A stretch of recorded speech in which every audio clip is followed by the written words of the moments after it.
এই নির্বাচন সরকার বদলের নির্বাচন না, এই নির্বাচন ঠিক করবে দেশের মালিককে।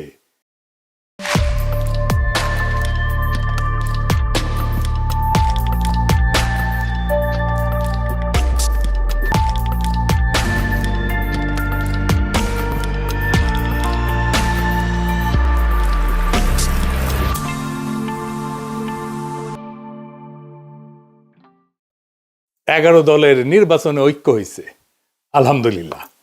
এইটা আরো ভালোভাবে হইতে পারতো, কিন্তু হয় নাই। যাই হোক, অসুবিধা নাই। এই জোটকে এখন বিজয় হইতে হবে। বিজয়ী হইতে পারলে এটা বাংলাদেশের গেম চেঞ্জার হবে, ইতিহাস বদলায় যাবে, বাংলাদেশের রাজনীতি বদল হয়ে যাবে চিরজীবনের জন্য। বাংলাদেশের মানুষ সত্যিকারের আজাদি পাবে। এগারো দলের নির্বাচনে ঐক্য জিতে যাবে, হ্যাঁ জিতে যাবে। এইটা কওয়া যেতে পারে পিস অফ কেক, আপোষে ঘটতে পারে যদি তারা রাইট স্ট্র্যাটেজি নিয়ে মাঠে থাকতে পারে। আর মাত্র 3টা সপ্তাহ। নতুন বাংলাদেশের দিশা দেখাইতে হইলে আপনার একদম নতুন স্ট্র্যাটেজি নিয়ে আগাইতে হবে। আমার স্ট্র্যাটেজি কলে ফুল প্রুফ, বন্দুকের গুল্লি মিস হইতে পারে, আমার স্ট্র্যাটেজি মিস হবে না। কিন্তু মুশকিলটা হইতেছে, আমি যেহেতু জোটের কেউ না, আমি তো হরিদাস পাল, তাই আমার এই ইউটিউব বানাই কইতে হইতেছে যে কেমনে এই স্ট্র্যাটেজিটা ইমপ্লিমেন্ট করবে। তাতে একটা মুশকিল আছে, এটা তো যায় না যাবে প্রতিপক্ষ। আসলে প্রতিপক্ষ যায় না যায় বা বুঝা যায় আপনি কোন স্ট্র্যাটেজি নিতেছেন, এটা প্রতিপক্ষের বুঝতে তো সময় লাগবে না, তাই না? একেবারে বেকুব না হইলে। তাই এই স্ট্র্যাটেজি কয়া দিলেও অসুবিধা নাই। 11 দলীয় জোট এটা যদি অনুসরণ করে ভালো, না করলেও সমস্যা নাই। অনেকে শিখা যাবেন কেমনে জাতীয় ইলেকশনে জিতে আসতে হয়। নির্বাচন আসলে অগলের মাথায় আসে একটা নির্বাচনী ইস্তেহার বানাইতে হবে, লেখা লাগবি। 2018 সালের ইলেকশনে তখন ঐক্যফ্রন্টের ইলেকশন কাজ করতেছি লুকায় থেকে, মানে আন্ডারগ্রাউন্ডে থেকে। আমি ঐক্যফ্রন্টের বুঝাইতে পারলাম না যে ইস্তেহার একটা ভুয়া জিনিস। ইস্তেহার আপনারে ইলেকশনে জেতায় না, জেতায় অন্য কিছু। এই ভূখণ্ডের রাজনৈতিক ইতিহাসে 2টা নির্বাচন ফেনোমেনাল হয়েছে। একটা 70-এর নির্বাচন আর 91 নির্বাচন। একটা মুজিব জিতছিল, আর একটা জিতছিল খালেদা জিয়া। মুজিবের 70-এর নির্বাচনে জিতাইছিল কি কন্ত 6 দফা স্বায়ত্তশাসন, তাই না? 91 খালেদা জিয়া জিতাইছিল কি? উনার একটাই কথা, ওদের হাতে গোলামির জিনজির, আমাদের হাতে স্বাধীনতার পতাকা। এই কথাটা, এই যে 6 দফা আর স্বাধীনতার পতাকা, এটা কি নির্বাচনী ইস্তেহারে লেখা ছিল? না, লেখা ছিল না। তাহলে এটা কি যা এত সিম্পল, এত ছোট, অথচ এত পাওয়ারফুল? কি এটা? এটা হইতেছে স্ট্র্যাটেজিক ডক্ট্রিন। নতুন কথা মনে হইতেছে, আগামী নির্বাচনে 11 দলের স্ট্র্যাটেজিক ডক্ট্রিন লাগবে একটা, যদি জিততে চায়। আজকাল আলাপ সেই স্ট্র্যাটেজিক ডক্ট্রিন নিয়ে আসেন। আগে বুঝে নি কেন স্ট্র্যাটেজিক ডক্ট্রিন ইস্তেহারের চাইতে অনেক বেশি গুরুত্বপূর্ণ, আর স্ট্র্যাটেজিক ডক্ট্রিন আসলে কি, এর হাতি না ঘোড়া? আসেন আল্লাহর নামে শুরু করি। ইস্তেহার হইতেছে নির্বাচনের আগে দেওয়া প্রতিশ্রুতির তালিকা, কি কি করা হবে তার ঘোষণা, মূলত ভবিষ্যৎ নির্ভর। আর স্ট্র্যাটেজিক ডক্ট্রিন হইতেছে রাজনীতিকে দেখার দৃষ্টিভঙ্গি, ক্ষমতার উৎসকে সেটা নির্ধারণ করা, রাষ্ট্র কার জন্য, তার স্থায়ী উত্তর একটা স্ট্র্যাটেজিক ডক্ট্রিন। ইস্তেহার বলে কি করব, ডক্ট্রিন বলে কেন করব আর কার জন্য করব। মানুষ এই সমস্ত ইস্তার ফিস্তার বিশ্বাস করে না, পড়েও না। রাজনৈতিক দলের কর্মীরাও পড়ে না, কারণ সারা দুনিয়ার বাস্তবতা হইতেছে প্রায় সব দলই একই প্রতিশ্রুতি দেয়। চাকরি দেব, বেকারত্ব কমাবো, দাম কমাবো, দুর্নীতি কমাবো, কিন্তু মানুষ জানে এগুলো ভুয়া, কিছুই হবে না, কিছুই পূরণ হবে না। ফলে ভোটাররা এই সমস্তকে পাত্তা দেয় না। কিন্তু ডক্ট্রিন ইস্তেহারের এই সীমাবদ্ধতা ভেঙে ফেলে। ইস্তেহার যাচাই হয় ক্ষমতায় গেলে, ক্ষমতায় যে সে করলো কিনা। আমি কিন্তু আওয়ামী লীগের ইস্তেহার নিয়ে বেশ কয়েকটা এপিসোড করছি যে ওরা কোনোটাই কিছু করে নাই, বাস্তবায়ন করে নাই। কিন্তু ডক্ট্রিন যাচাই হয় ভোট দেওয়ার আগেই। ডক্ট্রিন মানুষকে প্রশ্ন করায়, আমি কি এই ডক্ট্রিনের মধ্যে নিজেকে দেখতে পাই? এই দল আসলে আমাকে কি মনে করে? মানুষ ইস্তেহার বিশ্বাস না করলেও ডক্ট্রিনকে চিনতে পারে। ইস্তেহার হয় পরিস্থিতি নির্ভর, আর ডক্ট্রিন সময় স্বাধীন। জিনিসপত্রের দাম বাড়লে ইস্তেহার বদলাবে, যুদ্ধ হইলে ইস্তেহার বদলাবে, কিন্তু ডক্ট্রিন বলে যে পরিস্থিতি আসুক ক্ষমতার কেন্দ্রটা বদলাবে না, ভোটাররা তাতে নিরাপত্তা পায়। ইতিহাস বলে যে দল ডক্ট্রিনে যেতে সে নির্বাচনে যেতে। নির্বাচনের মাঠে ডক্ট্রিন কি করে? 1 নাম্বার, ভোটকে একটা ডিল থেকে ঘোষণা বানায় দেয়। ইস্তেহার, আমি ভোট দিচ্ছি কারণ তুমি দিবা আমারে, তাই তো? আর ডক্ট্রিন বলে আমি ভোট দিচ্ছি কারণ আমি জানি ও আমি কে তার কাছে। 2 নাম্বার, প্রতিপক্ষের কথা কেউ নিজের করে নেয়। তার প্রতিপক্ষ যত কথা বলবে আমাদের ফ্রেমে বলবে, এটাই ডক্ট্রিন ঠিক করে। এটা আমরা আগে পরে আরো বিস্তারিত বলবো। ডক্ট্রিন ঠিক হলে ইশতেহার তার বাইরে যেতে পারে না। ডক্ট্রিন ইশতেহারের সীমা টেনে দেয়। আর মানুষের মনস্তত্ত্ব, মানুষ কি বিশ্বাস করে? মানুষ বিশ্বাস করে যে তাকে সম্মান দেয়, যে তাকে ছোট করে না, যে তাকে মর্যাদা দেয়, যে তাকে রাষ্ট্রের মালিক বানায়, তাকে বিশ্বাস করে। আর ইশতেহার বলে আমি তোমার এটা দেব। ডক্ট্রিন বলে আরে তুমি কি দেবো, তুমি তো মালিক। ডক্ট্রিন এটা বুঝায় দেয়। ইশতেহার আপনাকে গ্রহীতা বা অনুগ্রহ প্রার্থী বানায়, ডক্ট্রিন আপনাকে মালিক বানায় দেয়। মালিক ভিক্ষার উপরে ভোট দেয় না। নির্বাচন তো প্রতিশ্রুতির প্রতিযোগিতা না, নির্বাচন দেশের মালিকানা নির্ধারণ করে। তাই ইশতেহারের চেয়ে গুরুত্বপূর্ণ আমরা রাষ্ট্রকে, রাজনীতিকে, মানুষকে, জনগণকে, রাষ্ট্রের সাথে জনগণের সম্পর্ককে কিভাবে দেখি। নির্বাচনে মানুষ প্রতিশ্রুতিতে ভোট দেয় না, এটা বুঝতে হবে বাংলাদেশের পলিটিশিয়ানদেরকে। নিজের অবস্থানকে যে বুঝাই দিতে পারে তারে ভোট দেয়। আর যেই দল মানুষকে তার অবস্থান বুঝায় দেয় সেই দল ইশতেহার ছাড়াই জয়ী হইতে পারে। ইশতেহার ভুয়া জিনিস, ডক্ট্রিন আসল জিনিস। তাইলে 11 দলীয় জোটের বিজয়ের লক্ষ্যে স্ট্র্যাটেজিক ডক্ট্রিন কি হইতে পারে? আগে দেখে নেই বিএনপির স্ট্র্যাটেজিক ডক্ট্রিন কি এই নির্বাচনে, বলতে পারবেন? এটা জানা দরকার, কারণ এই বিএনপির স্ট্র্যাটেজিক ডক্ট্রিনকে হারাইতে হবে। কি সেটা? সেটা হইতেছে সবার আগে বাংলাদেশ। আমার আগে আমরা, আমাদের আগে দেশ, সবার আগে বাংলাদেশ। সবার আগে বাংলাদেশ, সবার আগে বাংলাদেশ। দেখেছেন উনারা সচেতন ভাবে করছেন কিনা এটা উনারাই বলতে পারবেন। তবে এইটা একটা plain and pure strategic doctrine বিএনপির। সবার আগে বাংলাদেশ এটা কেবল স্লোগান না, এটা একটা ডক্ট্রিনাল স্টেটমেন্ট। এইটাই ক্ষমতার উৎস নির্ধারণ করে। তাহলে এই ডক্ট্রিনাল স্টেটমেন্টের সমস্যা বের করতে হবে। সমস্যাটা কি? এই স্লোগানের সমস্যা বের করতে পারলে এইটারে ফাইট করা সহজ। আর এইটারে ফাইট করতে পারলে বিএনপি পুরা ক্যাম্পেইন কোলাপস করবে। আসেন এটা দেখে নিই, আমরা বিস্তারিত খুঁটায় খুঁটায় দেখব। তাইলে বুঝবেন এই সরল কথার মধ্যে কি গরল লুকায় আছে। গরল মানে জানেন তো, বিষ বিষ বিষ। তো দানের শীষের এই ডক্ট্রিনে কি বিষ লুকে আছে সেটা আমরা খুঁজে দেখি। সবার আগে বাংলাদেশ মানে বাংলাদেশ নামে একটা বিমূর্ত সত্তা আছে। সেই সত্তার যে স্বার্থ সেটা জনগণের উপরেও প্রাধান্য পাইতে পারে। অর্থাৎ জনগণ আগে না, রাষ্ট্র আগে। এটা একটা স্পষ্ট স্টেট ফার্স্ট ডক্ট্রিন। এটা শাসনের বৈধতা তৈরি করে। এই স্লোগান দিয়ে বলা হয় দেশের স্বার্থে সব কাজ করা হবে, ফলে অধিকার সীমিত করা, মত প্রকাশ দমন করা, কঠোর সিদ্ধান্ত নেওয়া, দমন পীড়ন করা সবই নৈতিকভাবে বৈধ হয়ে যায়। হাসিনার মতো। হাসিনাও এই একই ধরনের ডক্ট্রিনে বিলিভ করত, বিশ্বাস করত। এটারে বলা হয় ইংরেজিতে ইনস্ট্রুমেন্টাল লেজিটিমেসি ডক্ট্রিন, মানে উদ্দেশ্যের নামে পদ্ধতির বৈধতা। মানে উদ্দেশ্য হইতেছে আগে রাষ্ট্র, সবার আগে বাংলাদেশ।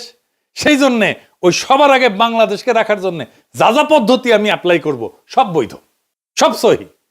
এইটা জনগণকে সাবজেক্ট না অবজেক্ট বানায়, মানে জনগণ আর মালিক থাকে না, শাসিত হওয়ার বস্তু বানায় ফেলে। এই ফ্রেমে দেশ উপরে, জনগণ নিচে। জনগণ দেশকে সেবা দিবে, সেবা। জনগণ এখানে রাষ্ট্রের মালিক না, রাষ্ট্রের উপকরণ।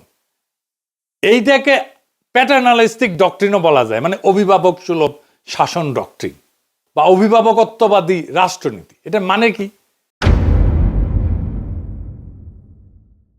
রাষ্ট্র নিজেকে জনগণের অভিভাবক মনে করে, আর জনগণকে দেখে অপ্রাপ্ত বয়স্ক, বুঝে না, নতুন, অক্ষম হিসাবে। এই এই সোনামণি বসো, জান তুই গেছো হ্যাঁ নয় নতুন নতুন। যাদের হয়ে রাষ্ট্র ভালো বুঝে সিদ্ধান্ত নেয়। এই ডক্ট্রিনে জনগণ মালিক না, তত্ত্বাবধানে থাকা ব্যক্তি, যার সম্মতি প্রয়োজনীয় না, আনুগত্যই যথেষ্ট। প্রশ্ন করাকে দেখা হয় অকৃতজ্ঞতা হিসাবে। Paternalistic doctrine. বোঝা গেছে হাসিনা বলতো অকৃতজ্ঞ জাতি। এইখানে রাষ্ট্র বলে তোমার চেয়ে আমি বেশি বুঝি, আমি সবচেয়ে বেশি বুঝি। এই অভিভাবকত্ববাদী রাষ্ট্রনীতি এমন একটা শাসন দর্শন যেখানে জনগণ নাগরিকরা রাষ্ট্রের সন্তান। সন্তান বললে ভালো শোনায়, আসলে ওই অর্থে না আর কি, মানে অপ্রাপ্ত বয়স্ক জনগণ। দেখেন সবার আগে বাংলাদেশের ডক্টরিন কিন্তু পাল্টায় না কখনোই। মানে ধরেন যুদ্ধেও একই থাকে, সংকটেও একই থাকে, দমনেও একই থাকে। যুদ্ধও মানাবে, এটা সংকটও মানাবে, দমনেও মানাবে, কারণ দেশের জন্য সব যুক্তি খাটে। এটি ডক্টরিনের লক্ষণ। ডক্টরিন হয়ে উঠতে হইলে এরকম যে কোনো পরিস্থিতিতে এইটা কাজে লাগবে। এটা সীমা টানে না, ক্ষমতাকে অসীম কইরা দেয়।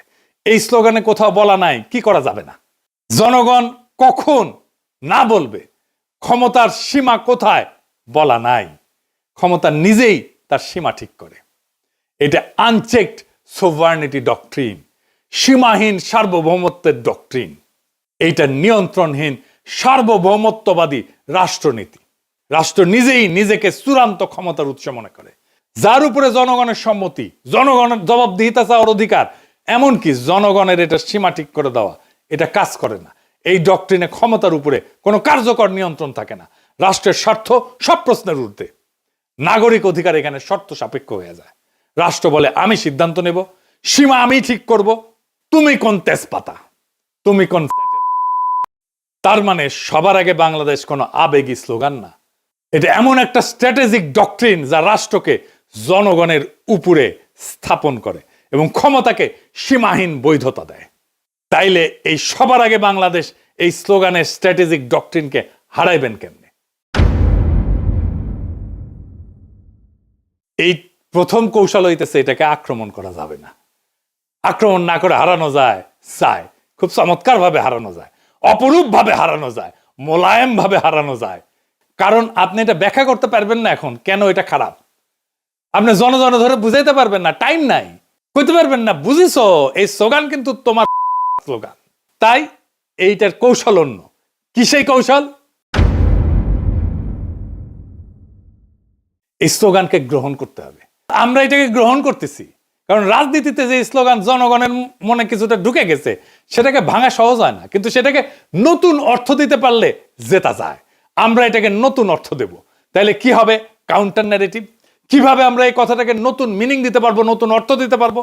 তাহলে আমাদের এমন একটা স্লোগান আবিষ্কার করতে হবে যেই স্লোগানের মানে এই বিএনপির স্লোগান সবার আগে বাংলাদেশের স্লোগানের অনিবার্য পরিণতি বলে মনে হয়, ডেস্টিনি বলে মনে হয়। কি হইতে পারে সেটা? সবার আগে বাংলাদেশের কাউন্টার ন্যারেটিভ হবে আমরাই বাংলাদেশ। ওরা বলবে সবার আগে বাংলাদেশ, আমরা বলবো সেটাই তো আমরাই বাংলাদেশ। এখানে কোনো ঝগড়া নাই, এখানে কোনো কনফ্রন্টেশন নাই, এখানে কোনো কন্ট্রাডিকশন নাই, এখানে আছে কমপ্লিশন, সম্পূর্ণতা। বিএনপি বলছে কি আগে, আমরা বলছি ওইটা আসলে কি, কেন আমরাই বাংলাদেশ। বিএনপির সবার আগে বাংলাদেশ স্লোগানকে আমরাই বাংলাদেশ স্লোগান সুপারসিড করে যাবে। এখানেই মূল খেলা। আমি এখানে কয়েকটা দিক ব্যাখ্যা করব কেন, কিভাবে এটাকে সুপারসিড করে যাবে। আসেন সেটা বুঝে দেখি, খুব মজা লাগবে। প্রথমে দার্শনিক ব্যাখ্যা, মানে পলিটিক্যাল ফিলোসফির ব্যাখ্যা। বাংলাদেশ জমি না, পতাকা না, সংবিধানের কাগজ না। বাংলাদেশ হলো মানুষের সমষ্টিগত রাজনৈতিক অস্তিত্ব। এখান থেকে আসে জনগণের সার্বভৌমত্ব। মানুষ মানে রাষ্ট্রের মালিক। তাই আমরাই বাংলাদেশ কোনো আবেগী কথা না, এটা সার্বভৌমত্বের ঘোষণা। বিএনপি দেশকে একটা বাইরের বস্তু হিসেবে দেখে, আমরা দেশকে নিজেদের পরিচয় হিসেবে দেখি। 2 নাম্বার, রাষ্ট্রনৈতিক ব্যাখ্যা বা স্টেট লজিক। বিএনপির ফ্রেম রাষ্ট্র আগে, রাষ্ট্র সিদ্ধান্ত নেয়, মানুষ উপকারভোগী। আমাদের ফ্রেম মানুষ আগে, মানুষ সিদ্ধান্ত নেয়, রাষ্ট্র মানুষের যন্ত্র। এইখানে ক্ষমতার কেন্দ্রটা বদলায় যায়। এইটাকে বলে সাবজেক্ট শিফট। বিএনপি বলে আমরা দেশ চালাবো, আমরা বলি আমরাই দেশ। এই অবস্থান থেকে কাউকে হারাইতে গেলে বলতে হয় তুমি দেশ না। এইটা তো সে বলতে পারবে না। রাজনীতিতে এর চেয়ে আত্মঘাতী কথা আর নাই। 3 নম্বর হইতেছে পলিটিক্যাল স্ট্র্যাটেজির ব্যাখ্যা। এটারে বলা হয় ক্লাসিক ফ্রেম হাইজ্যাকিং। বিএনপি যতবার বলবে সবার আগে বাংলাদেশ, ততবার তারা আসলে বলবে আমরা আগে। তারা নিজেরাই জনগণকে কেন্দ্র বানাবে, আমাদের ফ্রেম রিপিট করবে। এটারে বলা হয় নো এসকেপ ন্যারেটিভ। ওরা কথা বললেই আমার ভাষায় কথা বলবে। 4 নম্বর হইতেছে মার্কেটিং ব্যাখ্যা, পলিটিক্যাল মার্কেটিং আর কি, মানে পণ্যের মার্কেটিং না। বিএনপির স্লোগান অ্যাবস্ট্রাক্ট প্রোডাক্ট সেন্ট্রিক, মানে মানুষ শুধু সমর্থন করে। আমাদের স্লোগান আইডেন্টিটি বেসড, মানুষ নিজেকে এটার ভিতরে দেখতে পায়। মানুষ পোস্টারে লিখবে আমরাই বাংলাদেশ, কারণ এটা স্লোগান না, এটা সেলফ আইডেন্টিটি স্টেটমেন্ট। মানুষ যেটা নিজের পরিচয় মনে করে ওইটার সাথে বিশ্বাসঘাতকতা করে না। বোঝা গেছে? খুব সিম্পল 2টা শব্দ, বিধ্বংসী। আপনাদের মনে আছে আওয়ামী লীগের জয় বাংলা স্লোগানটারে ক্যাপচার কইরা ধ্বংস করে দিছিলাম, আগে ক্যাপচার করছি তারপরে ধ্বংস করে দিছি, ডেস্ট্রয় করে দিছি। বেশি দিন আগের কথা না, মনে আছে না যেই স্লোগান তাদেরকে উদ্দীপ্ত করার কথা, সেই স্লোগানটাকে আগে ক্যাপচার কইরা ধ্বংস করে দিছিলাম একেবারে পুরাপুরি। এই টেকনিকে এবার আসেন ইলেকশন জার্নির আর্ক, সেটা আবার কি? এটা আসলে কি? নয়া নয়া জিনিস করছেন দাদা, কঠিন মনে হচ্ছে, আরে কঠিন না, সেল চালাইয়া বুঝে যাবেন। আসেন সেল চালাইয়া বুঝে নিই। এইটা আসলে ভোটের আগে থেকে ক্ষমতায় যাওয়ার পর পর্যন্ত জনগণকে একসাথে নিজের সাথে যুক্ত রাখার রোডম্যাপ, পথ নকশা। এখানে ভোট শুধু একটা ঘটনা, পুরো গল্প না, ঠিক আছে? বর্তমান বাংলাদেশের বাস্তবতাটা কি? এটা কি জন অসন্তোষ এটা দিয়ে শুরু হয়? তা না, শুরু হয়েছে একটা হতাশা দিয়ে, গভীর হতাশা দিয়ে, একটা ভ্রম দিয়ে, একটা ভুল দিয়া। সব বদলাইছে মনে হয়, কিন্তু আসলে কিছু বদলায়নি। আগের বন্দোবস্ত, আগের রাষ্ট্রযন্ত্র, আগের ক্ষমতার ভাষা, আগের নিয়ন্ত্রণ সব ঠিক আছে, শুধু মুখ বদলাইছে, দল বদলাইছে। মানুষ স্পষ্ট দেখতেছে বিএনপি ধীরে ধীরে আওয়ামী লীগের আগের জায়গাগুলো নিচ্ছে, কাঠামো ভাঙতেছে না, দখল বদলাচ্ছে। সবচেয়ে গুরুত্বপূর্ণ বাস্তবতা হইতেছে তারেক রহমান তো নির্বাচিত প্রাইম মিনিস্টার না, কিন্তু তিনি ডিফ্যাক্টো দেশের প্রধান সিদ্ধান্ত কেন্দ্র। এখানে মানুষ বুঝে যায় সমস্যা ব্যক্তি না, সমস্যা হচ্ছে একই রাষ্ট্র একইভাবে চলে। এই উপলব্ধিটাই ইলেকশন জার্নির প্রকৃত শুরু। নির্বাচন শেষ না, নির্বাচন দিয়ে নাগরিক তার মালিকানা দখল করবে। এখানে ইলেকশন জার্নির আর্ক পূর্ণতা পায়। স্লোগান থেকে যাত্রা, এর প্রথম ফেজে কি হবে? পরিচয়কে জাগরিত করা। আমরাই বাংলাদেশ, এটা আমাদের পরিস্থিতিকে জাগ্রত করবে। এই পর্যায়ে প্রতিশ্রুতি কম, দর্শন বেশি। এর লক্ষ্য কি? মানুষ ভোটার না, মানুষকে বলা আপনি একটা পলিটিক্যাল এন্টিটি, রাজনৈতিক সত্তা। 2 নাম্বার ফেজে কি? নৈতিক প্রশ্ন, মরাল কোশ্চেনিং। এখানে প্রশ্ন উঠবে, আমরাই যদি বাংলাদেশ হই তাহলে এত অন্যায় কেন, এত অবিচার কেন, এত বেইনসাফি কেন? এখান থেকে আসবে ইনসাফের প্রশ্ন। ইনসাফ মানে ভিক্ষা না, দয়া না, অধিকার ফেরত নেওয়া। মানুষ তখন বোঝে অন্যায়টা তো তাহলে আমার বিরুদ্ধে, বেইনসাফি তো আমার বিরুদ্ধে। আমরাই যদি বাংলাদেশ হই আর এই বাংলাদেশে যদি বেইনসাফি থাকে তাহলে এই বেইনসাফি আমার বিরুদ্ধে, কারণ আমি তো বাংলাদেশ। 3 নাম্বার ফেজ, ইনসাফের কাফেলা। এটা একটা কালেকটিভ জাস্টিসের ফেজ, সম্মিলিত ন্যায়ের যাত্রা। মানুষ বোঝে আমি একা না, আমার অভিজ্ঞতা সবারই। এখানেই জন্ম নেয় কাফেলার ধারণা। কাফেলা মানে পার্টি না, কাফেলা মানে পোস্টার না, এটা একটা নৈতিক যাত্রা। আমার ভোটটা তো দেওয়া হবে তাকেই যে আইন বানাবে, যাকে আমি সংসদে পাঠাচ্ছি। এটা একটা যাত্রা, যে আইন সমাজে ইনসাফ কায়েম করবে। এই ভোট শুধু ব্যালটের ভোট না, এটা ইনসাফ কায়েমের কাফেলা। 4 নাম্বার ফেজ, আজাদির দোরগোড়ায় পৌঁছানো। শেষ পর্যায়ে প্রশ্ন বদলায়, কে ক্ষমতায় যাবে এটা প্রশ্ন না, বরং আমরা কিভাবে শাসিত হব সেইটা প্রশ্ন হয়ে দাঁড়ায়। আজাদি মানে নিজের জীবনের উপরে নিজের কর্তৃত্ব।